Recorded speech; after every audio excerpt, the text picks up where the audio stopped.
now or never. I don't know if I'm ever going to be ready, but here goes. Hello everyone, I'm Brittany and welcome to my booktube. I'm probably gonna have to get used to saying that.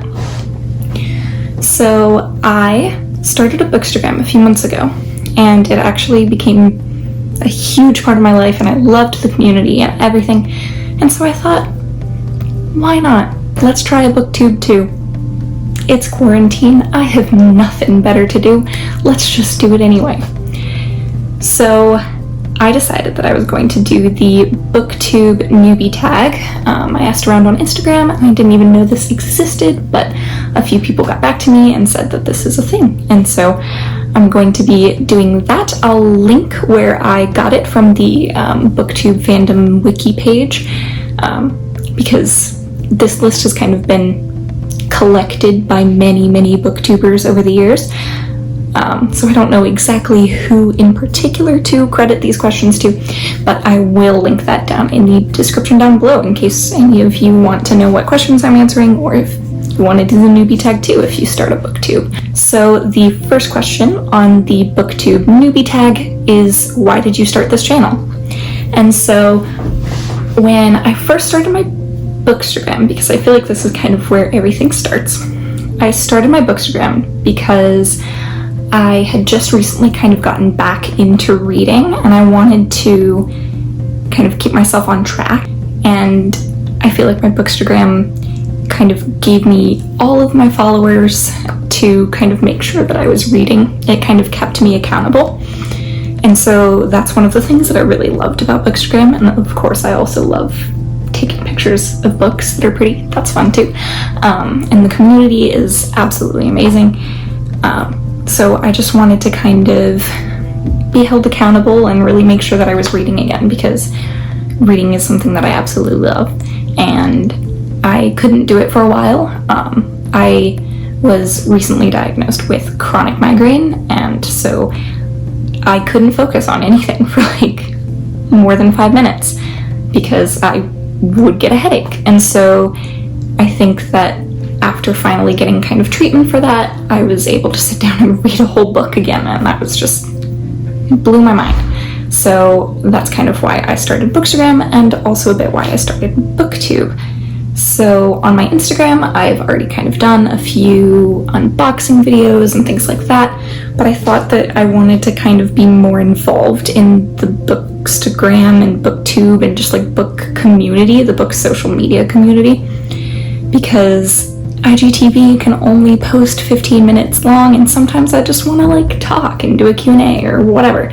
So I just thought that having Booktube as well would give me a little bit more freedom. And my general goal when I first started Bookstagram, which was right before quarantine started actually, was that I wanted to give my Bookstagram followers and also my Booktube subscribers a bookish tour through New York. So my idea was that I was going to do a tour of New York while I'm living here and kind of show it off the bookstores that I find and the cool reading spots that I find and all of these things, because I'm here in New York City for college, and I just think that that would be super fun, and I wanted to kind of try and hit like all the bookstores on Manhattan. That was kind of one of like a little challenge that I issued myself.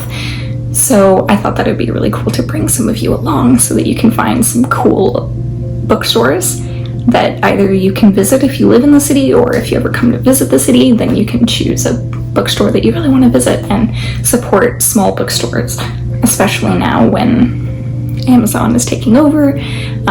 It's really important to support your indie bookstores, so I just wanted to do a bookish tour of New York. So the second question is, what are some fun and unique things that you think you can bring to Booktube? And I think that a lot of Booktube has already been done.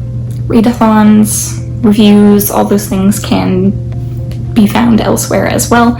I will be doing those things. Unboxing, I get monthly owl crates, so I'll be unboxing those. I'll also do some reviews and some things like that, but those aren't necessarily super unique, and I think that my tour of New York is kind of my unique or fun thing that I can do. So to have this series of every bookstore in Manhattan, or as many as I can hit in the next year, to just kind of hop along from bookstore to bookstore and kind of give you a tour in New York from your couch or wherever you're sitting now.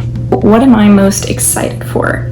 I think that I'm most excited for actually going to the bookstores. And like, I think that for most of the time that I've been in New York, I've been here for college, and it was a very different experience from my hometown. I'm from Colorado, and so we don't really have that many big cities. Denver's big, but not like this. So I kind of always wanted to go visit all these bookstores and do all these kind of things, but I also was kind of in this comfort bubble of my college and like areas that I knew. So I think I'm most excited to actually like have people kind of keeping me accountable and making me go to these bookstores, because I know that I would love to go to them. I just have to like get up the drive to like go and see them. And so I think that I'm most excited to actually do the tour and film and show you all sorts of cool bookstores and stuff. Why do you love reading? And I feel like this is a really difficult question, and it shouldn't be, but there's so many reasons why I love reading. Obviously for the escapism, I think, for me. I love to read because things happen better in books and they're more interesting. And when I was a kid, I wasn't super popular, wasn't living life to the fullest, but I was living life to the fullest through reading books. So I just really connected with it from a young age, and I love the escape, I love the imagination, the creativity, I love all of it, and I also love to write, so then reading is kind of like my research for my writing is actually to just do reading. So I think that that's also part of why I love reading, but I could go on for days and days and days, and I don't think you want to watch this video if it's going to be that long, so I'll just leave it there. Escapism, short answer. The next question is, what book or series got you into reading?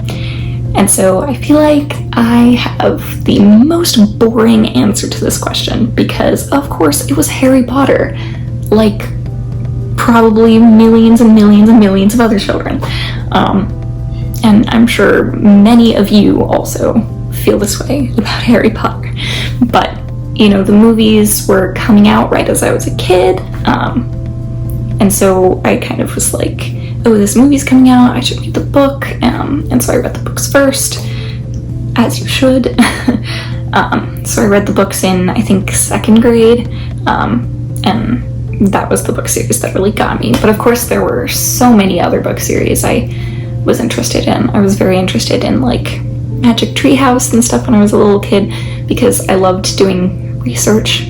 I'm a total nerd, but I love doing research and like learning about things, and so I just like a lot of those like kind of like childhood oriented series really interested me.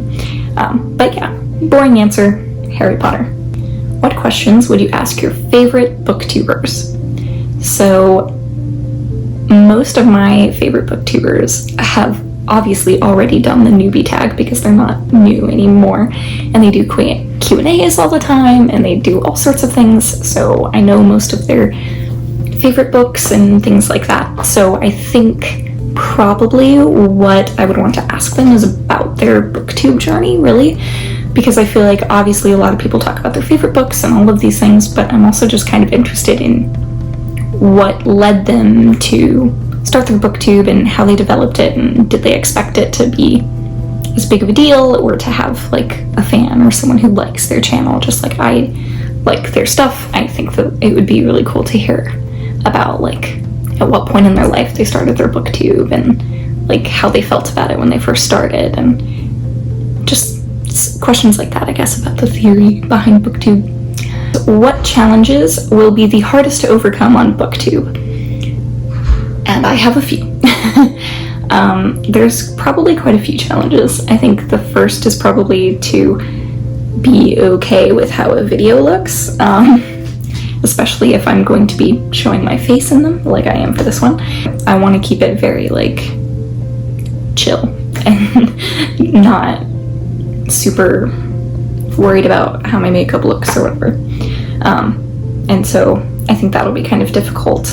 And I think another one of the hardest things to overcome is going to be having the drive to post videos all the time. I'm going to do it. I'm going to try. And I think having subscribers or even followers on my Bookstagram who like know about it is going to make me more likely to post and stuff like that. And I definitely want to keep it a consistent thing, especially during quarantine and stuff like that. So I think it's going to be difficult, but I'll do it. I'll schedule it, I'll figure it out. And I think the last hardest thing is probably going to be, this one's kind of dumb, but it stresses me out a lot, is pronunciation. As many of you know, if you're book lovers, there's a lot of words and names and things that I've only ever read. None of my friends in real life are super huge book lovers or anything like that. And I was definitely the kid who was reading Harry Potter as a child before they saw the movies and called Hermione Hermione. That was definitely me. And I also found out that my favorite author, I've been pronouncing her name wrong since I first read her books. So I'm mostly afraid about pronunciation, especially when it comes to author names and character names and things like that. And I don't want to like insult anyone for mispronouncing. I just am a really bad pronouncer, and I've only ever seen these words written down. I've never heard them aloud, so we'll see how that goes. But hopefully now that I've made this known to you, you will feel less likely to pick on me for mispronouncing names. The next is, when did you start reading? So I know that there's a lot of people who started since birth, and there's some people who have been just in the last few years or whatever reintroduced to reading.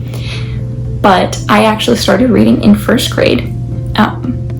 I was a little behind all of the other people in my class. I was a bit of a late bloomer.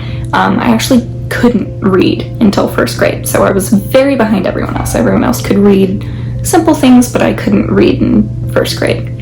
Until my really amazing English teacher just showed me something new, showed me a new way to approach reading, and something just clicked. And so then I could read.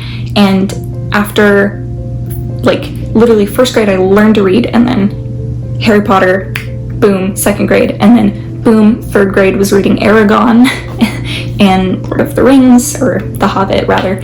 So it just kind of was like a whoosh, like a huge incline. So yeah, I started a little bit late, but I love it all the same. So where do you read? So right now, because it's quarantine, I read on this couch and also sometimes in bed. Yeah, that's pretty much where. But in an ideal situation, my favorite place to read is outside, whether that's on like a park bench or under a tree or on a picnic or sitting on a rock or whatever. I like to read outside, and so I think that's another thing that'll go into kind of my bookish tour of New York, is all the cool like outdoorsy reading spots that I find in New York. Most of them will probably be in Central Park, but hopefully I can find some in other places as well. And the last one for the Booktube Newbie tag is, what kind of books do you like to read? So I'm going to start off with my general stuff, and then I'll talk about my favorite series. So I primarily read YA, specifically fantasy, sometimes sci-fi, and sometimes contemporary, but I'm really more of like a fantasy focused kind of reader. I really enjoy pretty much any YA series that I read, but my absolute favorite series in the whole wide world, and no, it's not Harry Potter, which I know might sound like blasphemy, but this series actually beat out Harry Potter to me, and that is the Seven Realms series by Cinda Williams-Chima. I don't actually have her books with me right now because I'm away for college. I wish I could hold them up, but I can't. So I'll just put a little thing here on the screen for the series. There's 4 books in the Seven Realms series. The first is the Demon King, then it's the Exiled Queen, then the Grey Wolf Throne, and the Crimson Crown. And so this is the Seven Realms series, and I love it to pieces. I can't even explain how good this series is, and I think that it's super underrated because I bet many of you have never even heard of it. And if you have heard of it, then you've probably tried to talk to other people about it and they've not heard about it. So I highly recommend it. It's very good. It follows the stories of two people. The first is a thief named Hansen. The second is Princess Ryza. And there's like a whole bunch of really cool world building that goes on. In the book, there's this pretty complicated system with like the way that the magic council essentially works, like the High Wizard, and how that relates to like the political system of the overall region, because not everyone has magic. And then there's also kind of like these local kind of almost native groups, and you get to see like the interplay between the wizards, the normal folk, and then these like kind of native peoples and all these conflicts that are happening. So Hansen is a normal folk. He lives in the main area of the world, and he occasionally goes to visit the native tribes, and he has a friend named Dancer there. Hansen Alistair is amazing. And so it follows a bit of his story, going from being a thief to eventually, small spoilers, finding out that he has magical ability. And so everything that is involved in that. And then it also follows the story of Princess Ryza, who is obviously the princess, and she is a normal folk, but she is one of the rulers. She's next in line, and how there's quite a bit of corruption and interplay and things like that. So the best way that I always thought to describe it was that it was kind of like a darker Harry Potter. So if you really, really like Harry Potter, but you are looking for something a little older or something like that, then I definitely highly recommend the Seven Realms series. I've met Cinda Williams-Chima, and I have spoken to her, and I had all my books signed, and it was just an amazing experience, and I love the Seven Realms series. So if you take anything from this video, hopefully it's adding the Seven Realms series to your TBR, if nothing else. And if you would like to see more content, that I promise won't be me nerding out about Seven Realms as much without a Seven Realms rant disclaimer or something. If you would like more content, then of course, if you'd like, please do subscribe and like this video.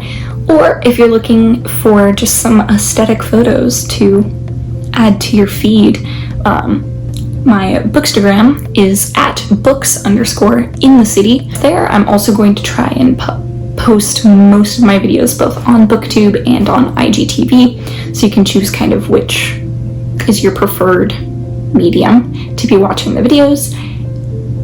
And that's pretty much it. So if you want to see my link to Instagram or my Goodreads, that's down below. And have a nice day. Thanks.